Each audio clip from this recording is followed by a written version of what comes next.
Hola, bienvenido a un nuevo vídeo de nuestro canal Costes y Presupuestos. Lo que vamos a hacer en esta ocasión es, a partir de los datos de estructura de costes de una empresa, vamos a determinar el coste de producción unitario, es decir, lo que me cuesta fabricar o producir cada unidad de producto. Desde ese punto de vista tenemos este esquema en el cual, como decimos siempre, consideramos que hay una serie de costes imputables al producto y una serie de costes que vamos a imputar al periodo. En este caso, los costes que vamos a imputar al producto serían o formarían parte del activo, y los costes que imputamos al periodo irían directamente en la cuenta de resultados como un gasto. Y entonces siempre decimos que los costes de producción son estos factores de producción, que son el consumo de materias primas, la mano de obra directa y los gastos generales de fabricación. El resto de costes lo consideramos costes del periodo. Pero ese punto de vista sería el que determina un modelo de resultado analítico, que es el full cost industrial. Pero como vemos aquí, hay más tipos de cuentas de resultados que se podrían analizar o elaborar a partir de distintos modelos. Vamos a verlo uno a uno. En primer lugar, apareció el full cost literal, que, como sabemos, lo que hace es imputar todos los costes, es decir, todos estos costes que tenemos aquí, como costes del producto. Por lo tanto, para elaborar una cuenta de resultados partiendo de ese modelo, lo que hacemos es restarle a las ventas el resto de costes, ya sean fabricación, distribución o administración, y tendríamos ese resultado analítico. Pero después apareció el modelo de full cost industrial, que lo que hace es distinguir, en este caso, entre costes de producción y el resto de costes, como veíamos antes. Por lo tanto, la estructura o el modelo de cuenta de resultados analítico desde esta perspectiva sería restar a las ventas los costes de producción de las ventas, y tendríamos el margen industrial, y a continuación restar el resto de costes. En primer lugar, los gastos de comercialización, tendríamos un margen comercial, y si el resto de los costes de administración, tendríamos el resultado analítico. Pero, como vemos, los costes del producto son solamente estos costes de producción de las ventas, que sería esta parte de aquí. Desde ese punto de vista, aquí vemos la franja amarilla. Para determinar el coste de producción unitario, esta sería la frontera. Como sabemos, tendríamos aquí este margen industrial y lo dividiría entre el número de productos que hago, y ese sería mi coste unitario. Pero luego apareció otros modelos, que son el modelo de direct cost, en primer lugar el que llamamos el direct cost simple, que, como sabemos, lo que hace en este caso es distinguir entre costes variables y fijos. Para esta ocasión, lo que tendríamos que tener, o si queremos hacer la cuenta de resultados bajo este modelo, lógicamente debo de tener primero cuáles son los costes que considero variables y costes fijos de esa empresa. En el ejemplo que vamos a ver, vamos a considerar que, como siempre decimos, la mano de obra y el consumo de materias primas los consideramos variables. Después, los gastos generales de fabricación, en el ejemplo que nos dan, va de una parte fija y otra variable. Los costes de distribución los vamos a considerar variables, y los costes de administración los vamos a considerar fijos. Aunque, bueno, como sabemos, este no es el modelo general, sino que puede variar en cada caso particular, y lo que tendríamos que hacer nosotros es ver uno a uno cuál consideramos fijo y cuál consideramos variable. Lo mismo va a suceder con los costes directos e indirectos. Y volviendo al direct cost simple, en este caso la frontera de coste de producción la tenemos aquí, es decir, lo que hacemos es restar a las ventas todos los costes variables, eso me da el margen de cobertura, y después restaría los costes fijos y tendría resultado analítico. Como sabemos, este modelo se usa también para calcular el punto muerto umbral de rentabilidad. A continuación apareció un modelo que es el direct cost evolucionado, que lo que hace es modificar ligeramente el direct cost simple, en el sentido de que lo que restamos a las ventas son los costes variables de producción de las ventas, eso me daría un margen de cobertura industrial, y a continuación le restaría los costes variables de comercialización. Por lo tanto, estos costes de comercialización variables no los meto antes del margen de cobertura, sino después, y eso me daría el margen de cobertura comercial, y a continuación restaría el resto de costes, que en este caso serían todos los costes fijos, y también distingue entre directos e indirectos, que, como vemos, tendríamos que hacer esta distinción en el ejemplo, aunque a veces también sabemos que no es fácil determinar cuáles son directos e indirectos. Pero vamos a suponer, en el ejemplo que nos dan, consideramos la mano de obra directa, el consumo de materias primas directos, los gastos generales de fabricación normalmente son indirectos, tendremos unos costes de distribución que consideramos indirectos y los costes de administración indirectos también, porque como sabemos hay que repartirlos bajo algún criterio de reparto. Bien, vamos a ver al ejemplo que nos dan, y estos son los datos de los que partimos. Aquí tendremos una serie de unidades fabricadas del producto, que también son las unidades vendidas, y luego podríamos tener un precio de venta, aunque en esta ocasión no vamos a hacer todavía la cuenta de resultados, lo haremos en próximos vídeos, con lo cual este dato no lo necesitamos, y lo que necesitamos son los datos de producción.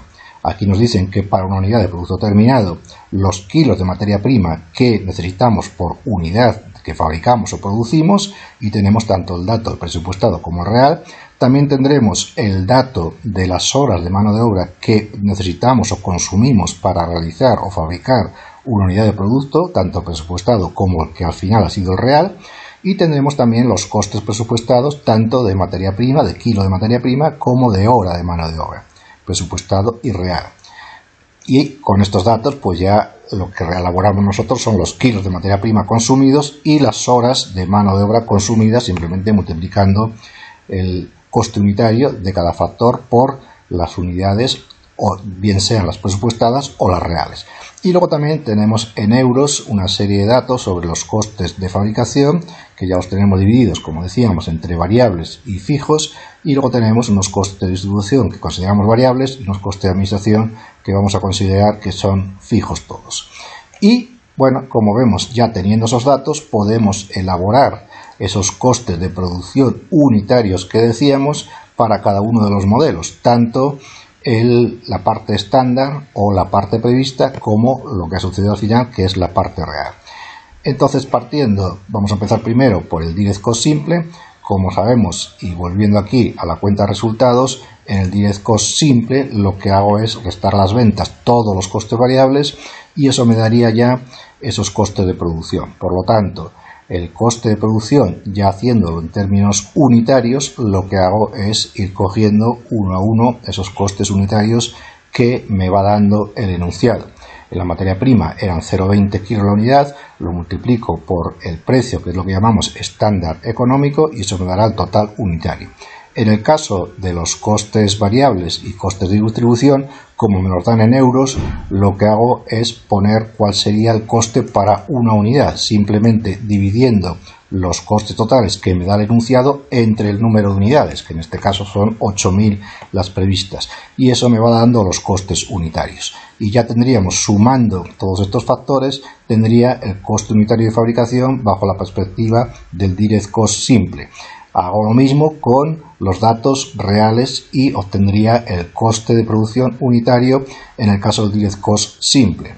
Luego, como sabemos, en el direct cost evolucionado pues dejábamos fuera estos costes variables de distribución, porque los deja fuera de ese margen de cobertura, como veíamos aquí. Los deja en otro apartado para calcular el margen de cobertura comercial. Por lo tanto, desde ese punto de vista, el direct cost evolucionado simplemente sería eliminar esos costes variables de fabricación.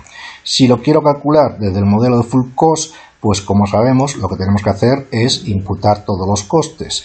Aquí no distinguimos ni si son directos o indirectos, ni fijos o variables. Por lo tanto, tendré que incluir los costes de distribución y los costes de administración, que como me los han dado en euros en total, lo que hago es calcular ese coste para una unidad de producto. Y sumando tendría esos costes de producción desde el punto de vista del modelo full cost. Ese sería el full cost que llamamos literal. Y luego tendremos ese modelo de full cost industrial, en el cual la diferencia es que dejo fuera, como veíamos antes en la estructura, vamos a dejar fuera los costes de comercialización y los costes de administración. Entonces simplemente sería eliminar en este modelo de full cost industrial las dos últimas líneas que teníamos antes de distribución y administración, y sumando ya tendría esos costes unitarios de producción, o lo que me cuesta producir una unidad de producto bajo estos cuatro modelos. Habría otro que es el sistema racional, que no vamos a ver aquí, lo veremos en otros vídeos, que sería el tema de la subactividad, ¿no? El modelo de subactividad. Y tenemos aquí estos cuatro modelos, como decíamos, y esto me sirve también para ver las diferencias que existen coste a coste de cada uno de los factores de producción entre lo estándar o lo previsto y lo real. En el caso de lo estándar, como sabemos, se denomina estándar técnico la cantidad unitaria, ¿no? El coste unitario, ese sería el estándar económico, y el estándar técnico es la cantidad de factores de producción que necesito para cada unidad de producto. En el caso real, pues sería la cantidad real y el precio real.